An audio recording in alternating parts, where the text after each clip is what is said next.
From the beginning in human life, we strive for what we consider to be better. On a personal level, community level, other level, better, better, better. And the mind evaluates at that time what is better. Sometimes it is damage limitation, sometimes it is increase in consciousness, or in awareness, or in knowledge, or in love, or in wealth, or in power, or in hundreds of the desirable attributes. So every human being is driven towards what we consider to be better. Ultimately, betterment implies a state of quietness, peace, tranquility, contentment, in a positive way, in a way that accesses another zone of existence, another zone of life that is not subject to change.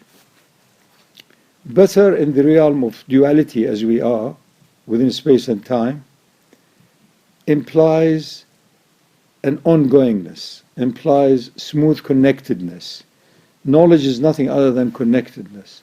Love is nothing other than unification of diverse aspects. So better, better, better within the sphere of space and time implies getting to the door of beyond space and time, which is the infinitude of life within us, of our own soul.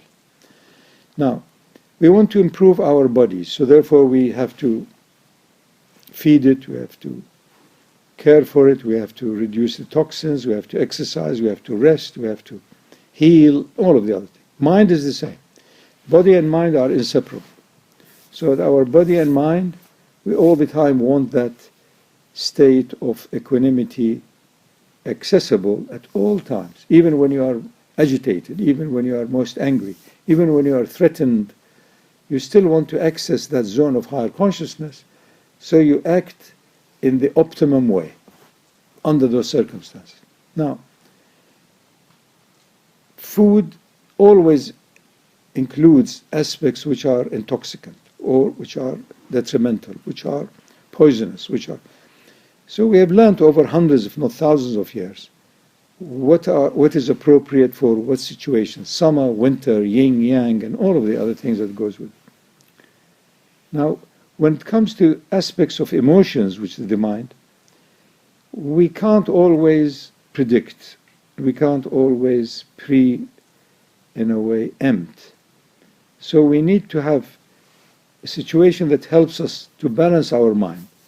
And of course, the physical part of that, of course, are the hormones and all of the other incredible chemistry that goes on. So to take outside substance in order to heal, in order to reduce dangers of whatever, in order to prolong life, in a way, is something that we all tend to accept as being, good for us.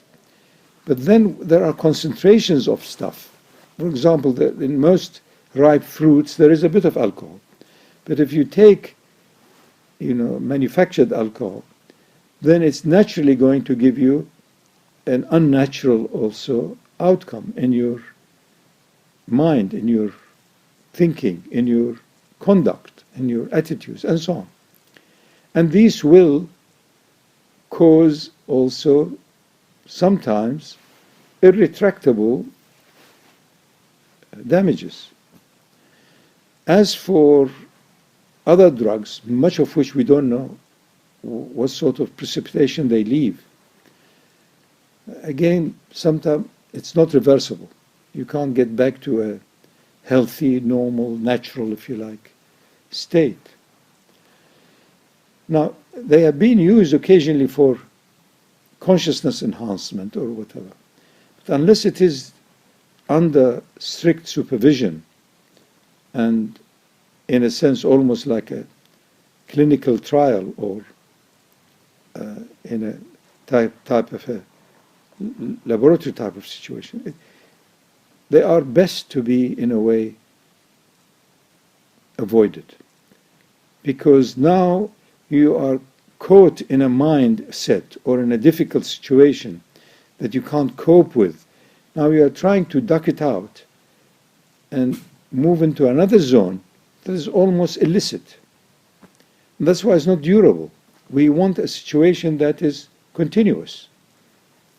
Continuity is one of the main forces of life. So you want to continue that state that supposedly some of these drugs give you. That state is generally can be described as presence, as peace, contentment. You know, you're not too agitated nor agitating. So, and this is a normal state to aim for all human beings. In fact, everybody's journey in life aspires towards that. But taking any of these substances can cause derailment, disruptions, and that is why it has been throughout human history, has not been in any way encouraged by any of the systems that came in our cultures and history, whether it's religious or spiritual. You know, you need to bring yourself into a point of stillness, mental quietude, which can only be through reasonable health, reasonable quality of mind, and more importantly, purified heart, because you want to access your soul. And your soul is ever present, it's your source of life. So you don't need any outside agencies as such. And in most cases, they can be very detrimental. So avoid it.